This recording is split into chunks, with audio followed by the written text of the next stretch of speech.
Hello everyone, I'm Brian. Today I'm reacting to London School of Economics, Youth and Truth from Sadhguru. I haven't reacted to Sadhguru's Youth and Truth in a while, so let's go and get started.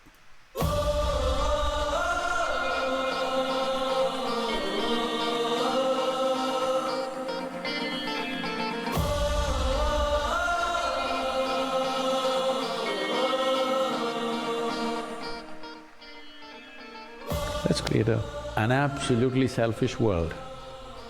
That means what I want for myself, I want for everybody in the world.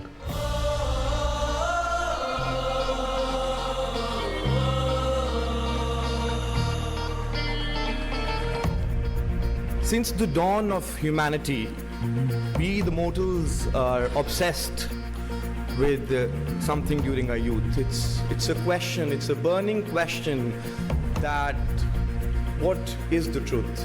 What is the reality? What is behind the curtain of life? Why are we born? Why do we grow up? Why do we die? Where do we go? And if at the end, if we have to die, then what's the point of all of this hustle and bustle and this jigsaw puzzle of life where you have to go through pain, pleasure, you have to win, you have to lose? We've been struggling through with this question for generations, and then we are bestowed upon oracles, prophets, saints, gurus, and then in an awe and in a shock, we ask them questions. We want to listen to their answers. We want to soak in their wisdom, only for the pursuit of truth. From Buddha to Krishna, from Moses to Muhammad, peace be upon him, we have been exploring, delayering, experiencing truth in different shades. On one hand, we have this quest for the truth which unites us, but on the other hand, it's the answers that divide us into religion, sects, and fractions. And there have been many extraordinary people who've come to this world and who have an access to the window of the unseen. People who've had the opportunity to interact with them have been privileged. And I must say, every single one of you sitting here today is privileged because we have the presence of Sadhguru with us.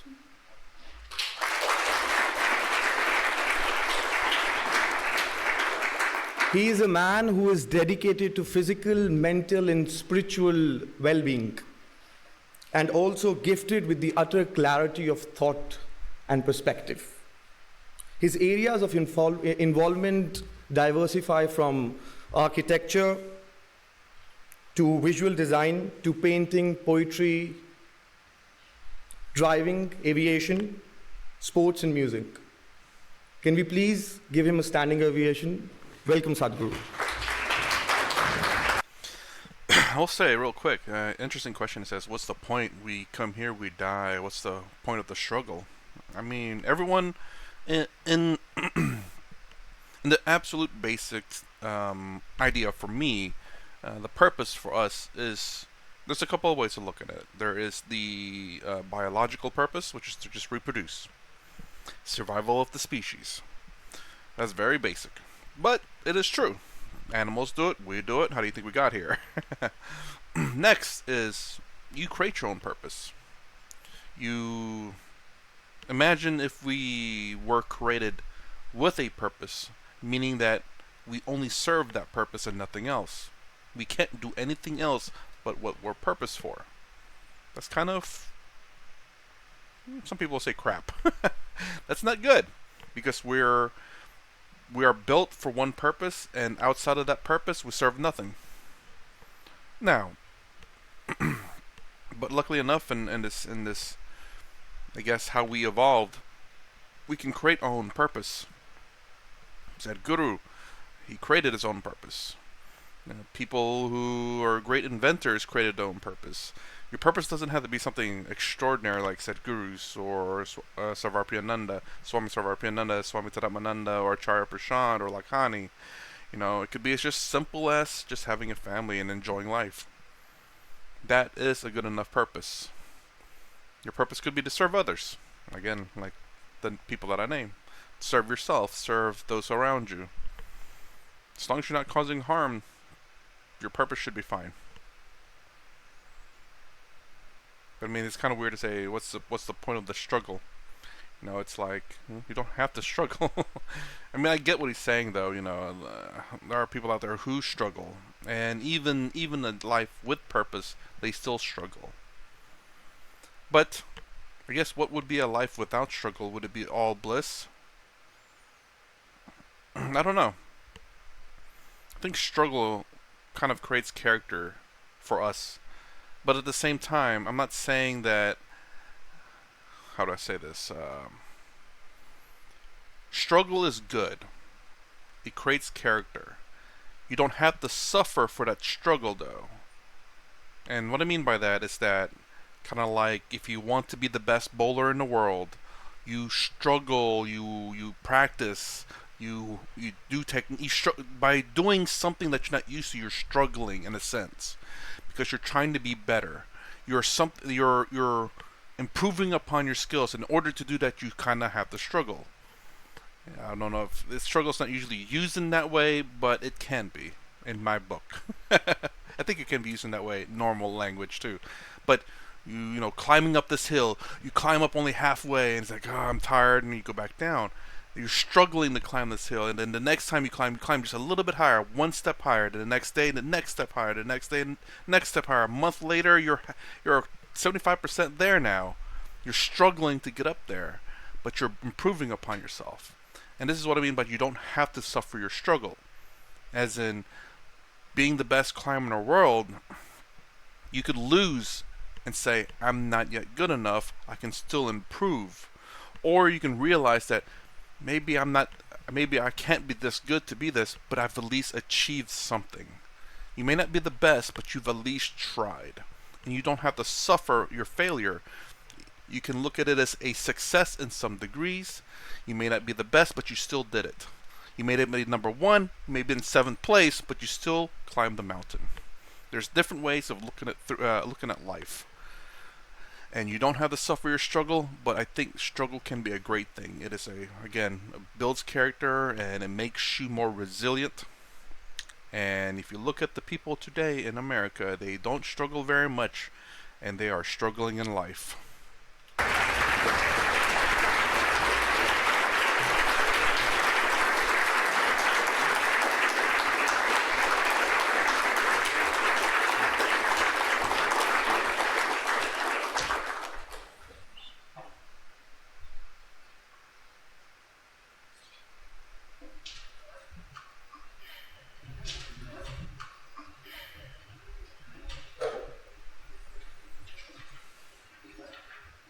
Jananam sukadham maranam karuna milanam maduram smaranam karunam kalavashadiha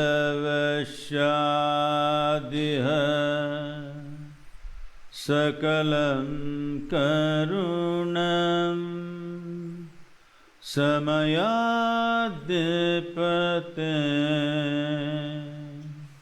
akilam karunam. Good afternoon, everyone.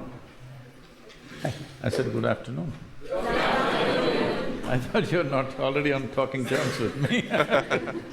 Well, if I can just explain the chant, what it is well, Bilal was raising these questions, why are we born, from where we come, where we go, all this.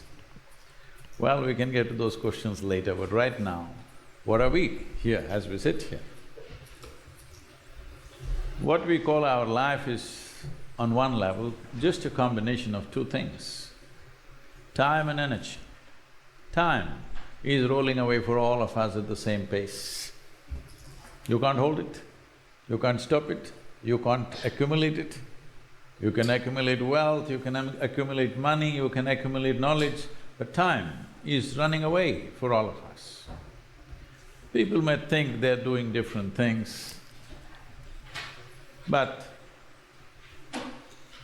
every minute, we're just 1 minute closer to our grave, that's all that's happening.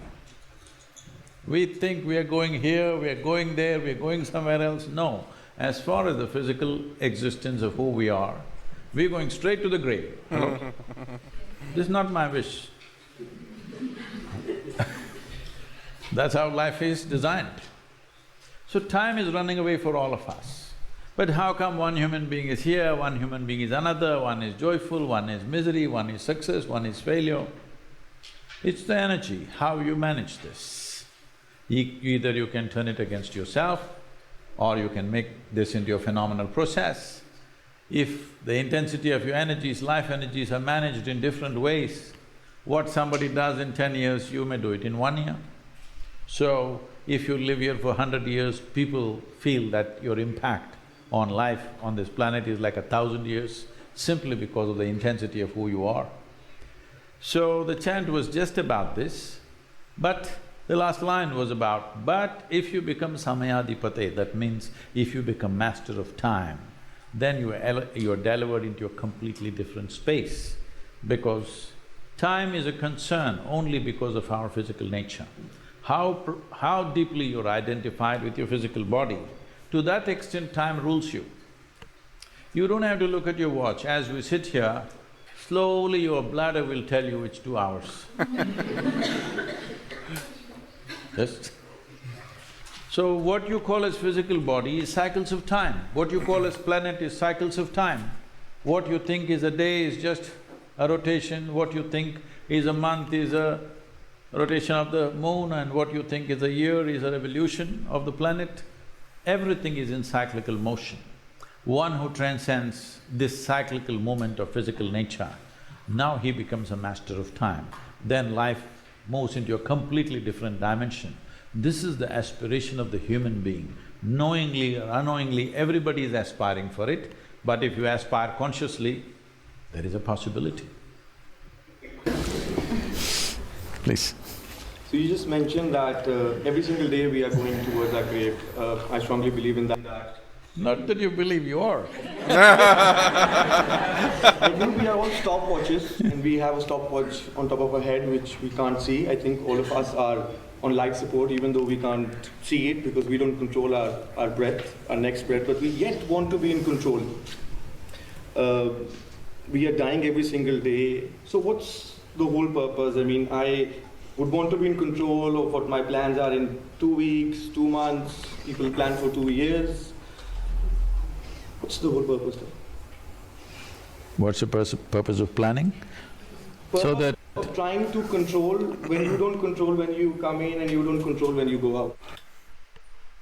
I guess it's almost sounds like what's the purpose of life. Again, I did already state that, so I'm not going to repeat that. What's the purpose of planning ahead? Well, I mean, you can or you can't. It's all up to you. Just because you can't time your death doesn't mean that you're not living your life. Yes, we're all getting closer to the grave, but do you want to just say, it's going to be in a minute? Oh, maybe next minute. Oh, maybe next minute? Why are you living like you're looking at your grave and just waiting for you to topple over into it? Why not just live life, and then whenever you hit the grave, you hit the grave? You know? Stop living like you're dying and living like you're living. I don't know if that's the right saying, but I will say that right now, and if you have some counter to that, then let me know. But the point is just the fact that, you know, don't sit there, I guess, and this is again thinking on the spot here, that, you know, we're all dying 1 second closer to death, but that doesn't mean you live for death. You can live for life, and then when you die, that's when you die. That's when you worry about death, is after you're dead. Then worry about it. Of course, don't do stupid things in life. You know, you don't want to speed up that, you know, toppling over into the graveyard or anything like that. But enjoy life. However you see that definition, of course, without causing harm to other people. You know, if you want to be a CEO, you want to make the best company in the world, you want to make people's lives easier, you want to make your wife's life or your husband's life or your children's life easier, you know, whatever it may be. As long as you're not harming other people, make it the best life you have. Because, well, you only do get one. One in terms of the material realm, which is what we're talking about here. No, you could control when you go out. To a When degree. you come in is not your business, somebody else did that. That also somebody planned, all right? They planned, it was their plan that you must come in at this time. But when you go is your plan. You can plan, isn't it? But people who come under, car accidents, they have not planned, it just happens. Bad driving. See, you must understand this. Physical world, physical reality is subject to various forces. If you manage those forces well, you will ride it. If you don't manage it, you will get crushed by the same thing. So many people are using their cars to make their life every day, yes or no? One day, either because of your mistake or somebody else's maybe, somebody did not handle that force properly, speed properly, suddenly you're dead. But there are so many millions and millions of people across the planet who are handling this right and making their life, isn't it so? If there was no automobile, you think I would have reached here or you would have reached here? Maybe you live here, but I wouldn't have reached here. I'm saying it's making our lives. Well, when we don't handle it right, it'll crush us, of course. This is the nature of the world and it's good it's like that, because if competence is not rewarded and incompetence is not punished, there would be nothing to live for here. Isn't it so? What would you live for? I didn't quite get that last part. I'll try to, rephrase what I said about the accident. Accidents do happen. Again, it goes back to what I just said too about the fact that, look, you don't know when you're gonna die. Why worry about it? Again, don't do anything to speed it up, but stop living like you're dying. Start living like you're living. And then when you die, you die. Worry about death after you're dead, but other than that, don't worry about it.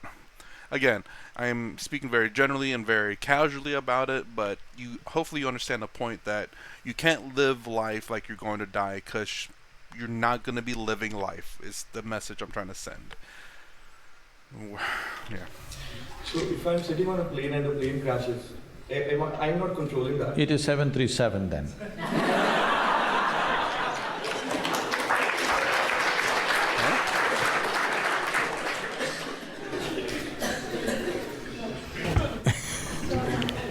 So, Sadhguru, most generally, women do not dare to fight against Hey, they're fighting all the time, within the house. the place of the fighting, which is where I'm coming. So they do not dare to fight against few corrupt police system and bureaucracy. I come from India, so I'm talking in terms of my country. When logic fails, women like I face threats that malign and question our chastity in the process. How do I win this over and still keep continuing to voice out, especially in places like a police station, being a woman? You shouldn't be going to the police station. I didn't quite hear the question, but I'll keep playing. Maybe I'll hear it from Sadhguru. Understand it from Sadhguru. A lot of people don't go to the police station. You all go to the police station? No.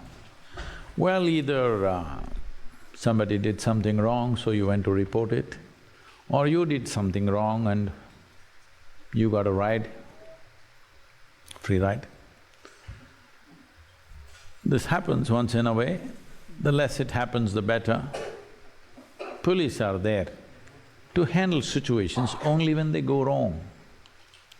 How often in a society situations are going wrong will determine how often we're all going to the police station, isn't it? The idea of civilization is to minimize that.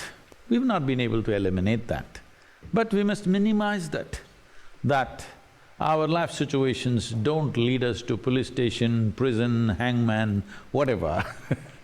It shouldn't go there. But unfortunately, we've never managed to create a society where nobody goes there. Somebody is always going there. How much percentage of people are going there is the important thing. Anyway, for your information, India is one of the least police states. Okay, for the amount of population you have, the number of police you have is very minimal. Most people never go to the police station, they sort out their issues in the village, in the town by themselves. Well, in United States, for example, if a mosquito bites, they'll call 911. In India, it's not like that. Even if a tiger comes, we try to deal with it ourselves.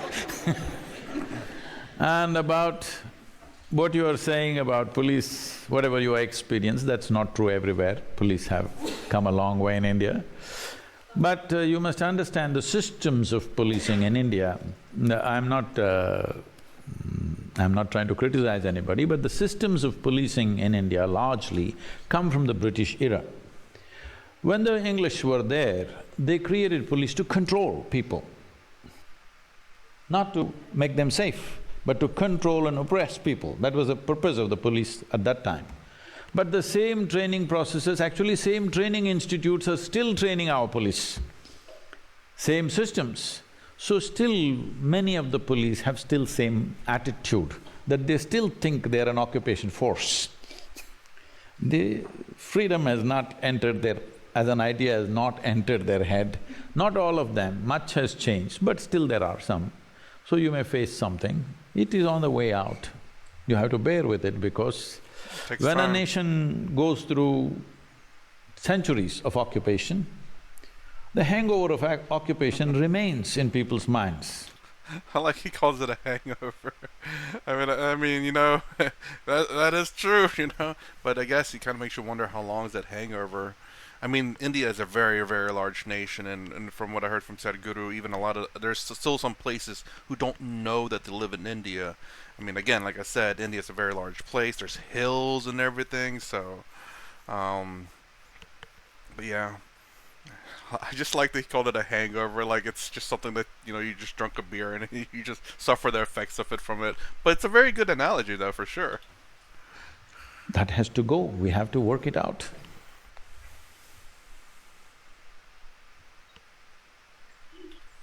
Yeah, I don't think I have too much to say on that. I still wasn't quite sure her question, and I guess Sadhguru is kind of right. At least in the United States, obviously, police officers are not there to interpret the law. All a police officer is supposed to do is enforce the law. That's all they are enforcement, law enforcement. That's why they're called that. It's not necessarily a good or bad thing.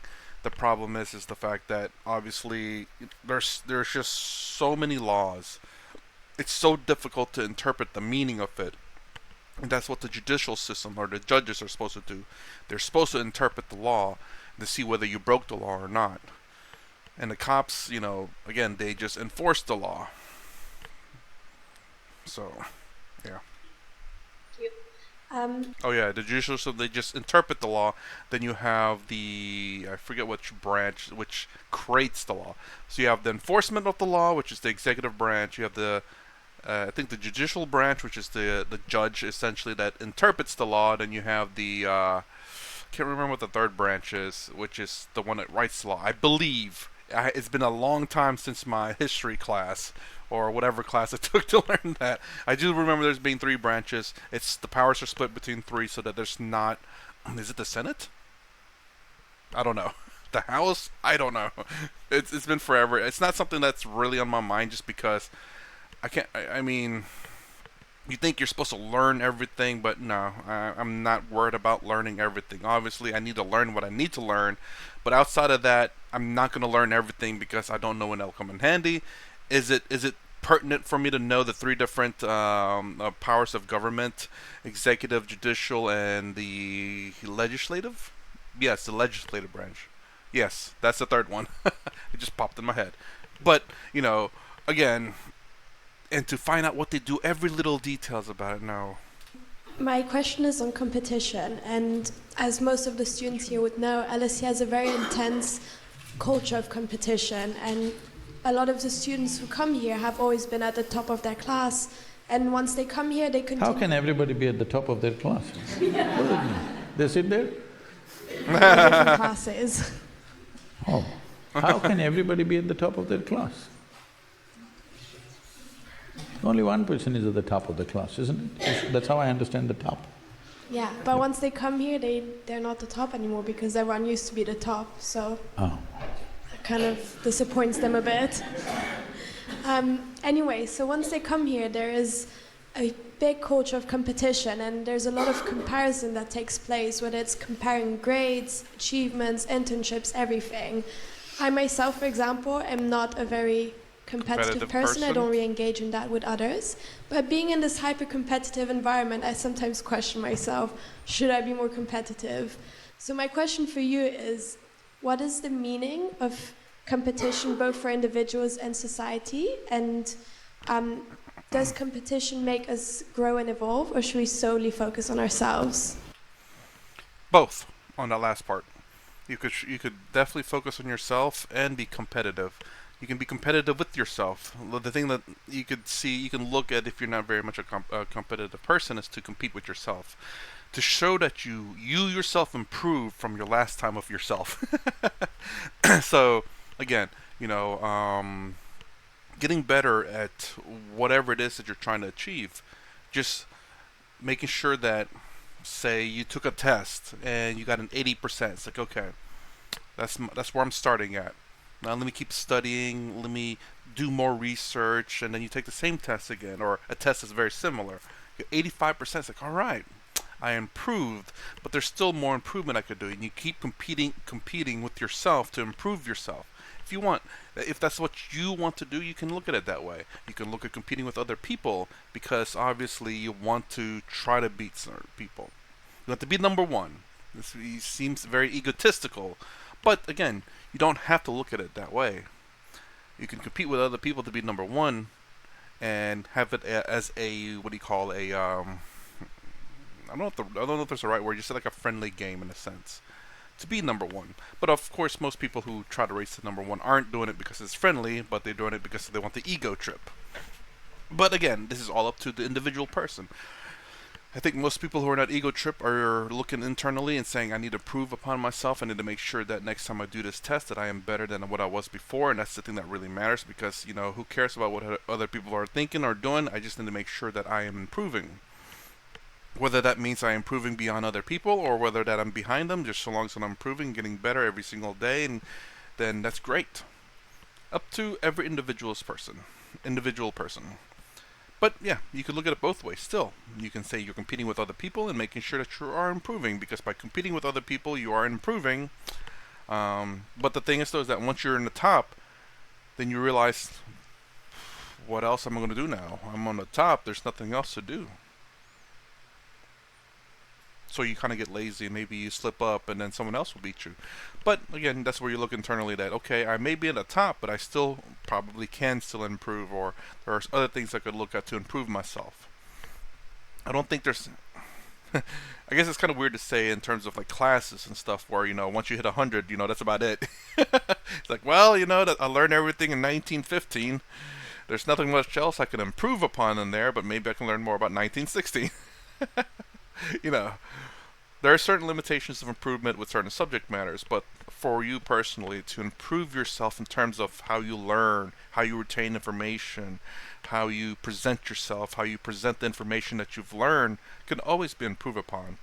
So even though you know everything about 1950, how you present it, how you learn it, how you absorb it, so that you can use that information, that knowledge, and that technique on other things, so that you can also be very good at it with.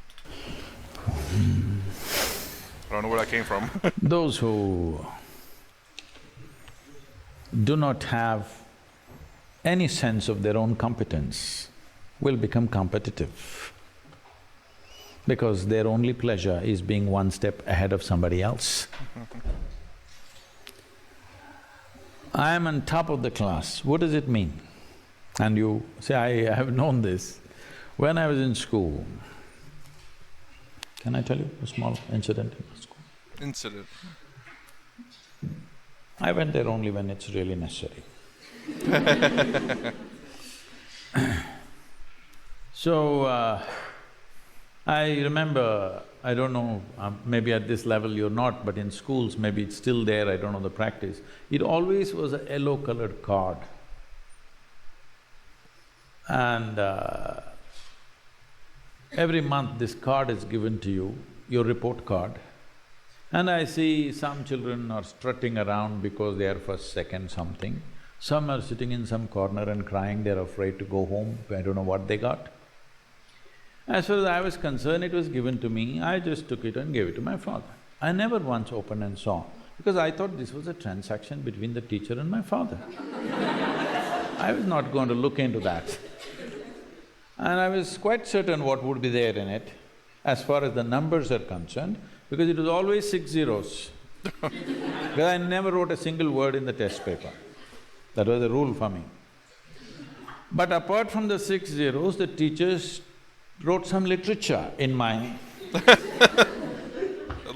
report cards. So I give it to my father, he opens it and he just blows up every time. I just look at him, what happened? Just a card between… I don't know, it's some… I thought it's a love letter from my teacher to my father, but he blows up every time he sees that. Because why I'm saying this to you is, being better than somebody, if it's a pleasure for you, you enjoy other people's failures. I call that sickness. It's not sickness. You… as a life, you want to be at your fullest. You have a right to be. Every life in creation, from a worm, insect, bird, animal, even a plant and tree, all striving to their best, isn't it? You also. But why are you concerned whether somebody is behind you? Why is it so pleasurable for you that somebody else is less than you? From early kindergarten levels, this sickness has been brought into human mind, which is causing so much unpleasantness on the planet, such ugly situations everywhere, but we don't seem to learn. So we've created schools where children are never graded. We are looking at them as individuals, what we can do to evolve them to their fullest possibility. Now the problem is this, all life has happened like this. What do you think? You think a blade of grass is less important than an oak tree in the garden? Hello? You think so? Only a fool would think so, isn't it? Hello? But that's what we're doing, we call this education, we call this competition, we call this society. No, very stupid way of handling things. Because the important thing is, for what you have come with, will you blossom to the fullest human being or not? This is the only question. This doesn't need anything other than constantly nourishing the atmosphere, not even the person. If you want a plant to grow, you don't do anything to the plant, you just take care of the soil, the atmosphere, the ambience. That's all that needs to be taken care of even for a human being, that you need to take care of the atmosphere so that everybody finds the fullest expression for their life. The moment you think you want to be better than somebody else, you've gotten sick in some way, and this sickness has permeated into the world in a huge way, and we think this is the way to become, to achieve something in our life. So if everybody is lame, you're a little faster and you think you're doing fantastic. You'll enjoy other people being crippled. Yes? Hello? If your entire life is always sitting on top of everybody else, you will enjoy other people's incapabilities, isn't it? This is not good for you, this is definitely not good for humanity. I look at it a little bit differently. Again, these people that are competing with you also are not crippled per se. They might have made a mistake, and that you happen to remember. In schooling, don't get me wrong, Sadhguru has a point there with the grading in some degrees, because the grading is not necessarily meant to be competitive. It's meant to see how your child stands, what your child understands, and if they have a low grade in something, it means they're not understanding something. It's meant to see whether your child is grasping the subject matter. But at the same time, I can see that as something as a competition, for sure, absolutely. But yeah, I mean the grading and all that is just meant to say, hey, your child has A's in math. He's fantastic in math. He's great at math. Math not a problem. History though, whew, you know, might wanna watch some books, read some books, and yeah, study up on that one. But yeah, that's what the grading is really meant for. It's just to see where someone's at. But again, children being children, or competitive people being competitive, of course they're going to want to show off. But again, competitive can be a good thing because it drives people to do better. But the intent is what matters. It's whether you use that to put down people. Like in my hobby, I want to say I'm competitive, but I try to make a competitive list or make a competitive game and try to win, of course. But I don't look at it as in like if I win that I'm better than them or I'm better than whatever. It's just I won. I did a good job. I did my research. All the work that I put in paid off. Now if I lost, it's like well, and I look at it it's like okay, where did I go wrong? What needs to be swapped out?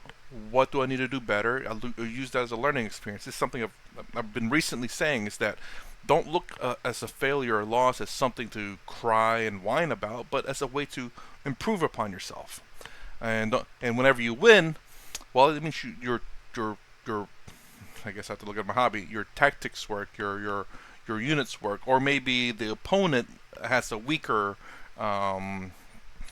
tools or whatever it may be, and it's not a very good way to judge your tools per se. And one victory doesn't mean you're automatically better either, anyway. My question is on pain and stress. So I think our arrival to the world from the time we come out of our mother's womb is through stress, No. pain. Go further back. Somebody had pleasure.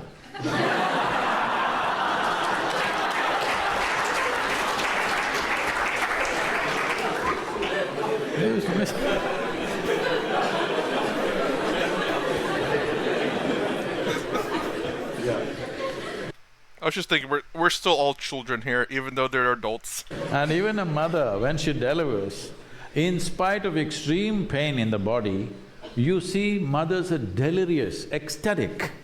Yes or no? Tears of ecstasy, they're all dripping, though physically they've gone through an enormous amount of pain. So don't say your life started with pain, no, it's not so. Okay. So this is what I wanted to come to, that pain I think leads to prosperity. Everything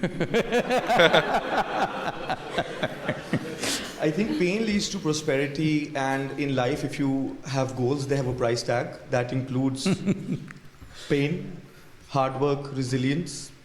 And when this is the case, then why do a lot of people shy away from stress? Because on an individual level, up until I am alive, I want to achieve goals, and it will come with a lot of stress and pain. And then I can rest when I'm below, because I'll spend more time in the grave than I will outside the grave. Do you think this is the right mentality, or what is your comments on this approach? This is a sure way to mess yourself up. So is he saying that he wants to achieve a lot and go through a lot of stress and pain, and then once he's dead, that's when he'll relax? That's a harsh life there. Why do you have to look at it as stress and pain? Again, this goes back again to what I said. Sure, there's going to be some struggles. You don't necessarily have to look at it as stress and pain, but you can use it as a learning tool. But if it's stressful, you may want to change your technique or something. If it's painful, you might want to look into what's causing that pain and stop it. But you don't want to go through life struggling all the time. You don't want to go through life in pain all the time. You have to understand why this is happening. Why is there stress or pain? Maybe you do have to go through that to get to your goal or achievement, but it shouldn't be like nonstop. And perhaps it shouldn't be the entire time that you're trying to reach your goal. It all depends on what it is, but generally speaking, I don't believe it. There's no goal in life where it's just constant pain or stress. you're probably doing it too harshly, or maybe you're an achiever, but it shouldn't be your full life though.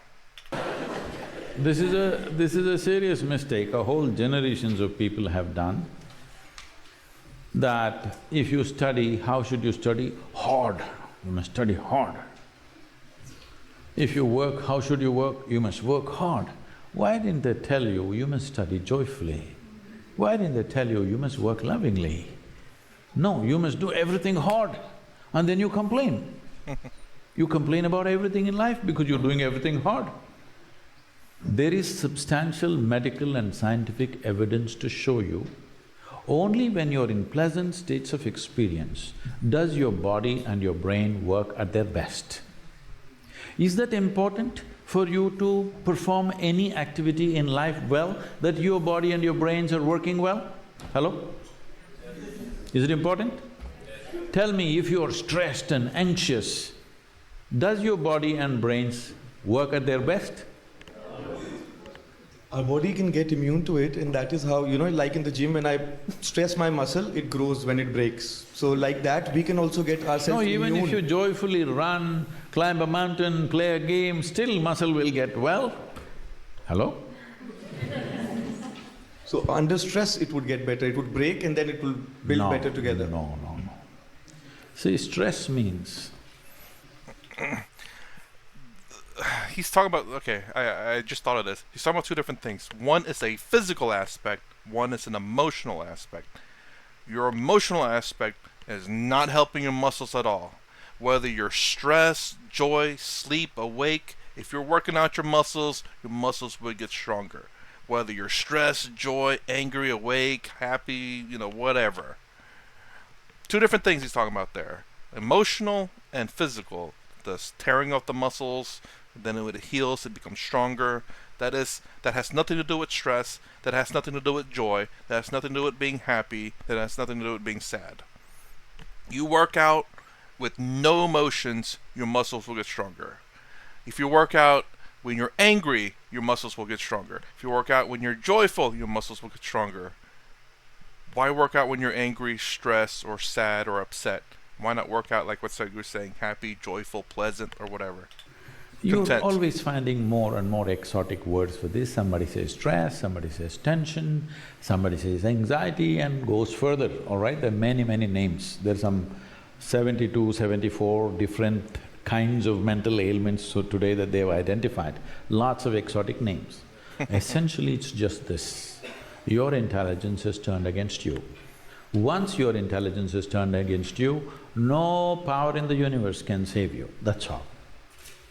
If your intelligence was working for you, would you keep this blissful or stressful? Please tell me. You make your choice, I'm going to bless you right now. If your intelligence was functioning for you, what is your choice for yourself? Blissfulness or stressfulness? What you want for your neighbor may be debatable. We are neighbors elsewhere.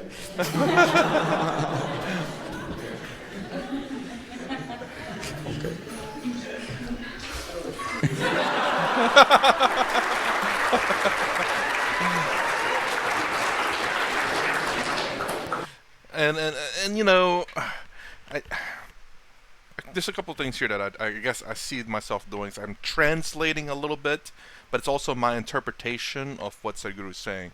So I hope people understand what I'm saying and what I'm assuming Sadhguru is trying to say. Again, it's all an assumption because only Sadhguru can say what Sadhguru says. I can only interpret it to the best of my ability. How I see it is how I interpret it, and that's what I say. So, and it seems to make sense. I do believe I do understand Sadhguru for the most part. Not all the time, and maybe even whenever I think I do, I don't. So, interpret it for yourself. But I gotta pause right here. I didn't realize I talked so much, and the next segment is gonna be quite a bit long. So, I'm hoping to only have 4 episodes of this. Guess I don't want to stretch this out. I'm trying to do 30 minutes at a time, or finding a good spot between. So anyways, this is my reaction to at least part 1 of Sadhguru at LSU or London School of Economics. If you like my content, please consider subscribing. Thumbs up, the sound down below. Thanks for watching. I'll see you in the next vid.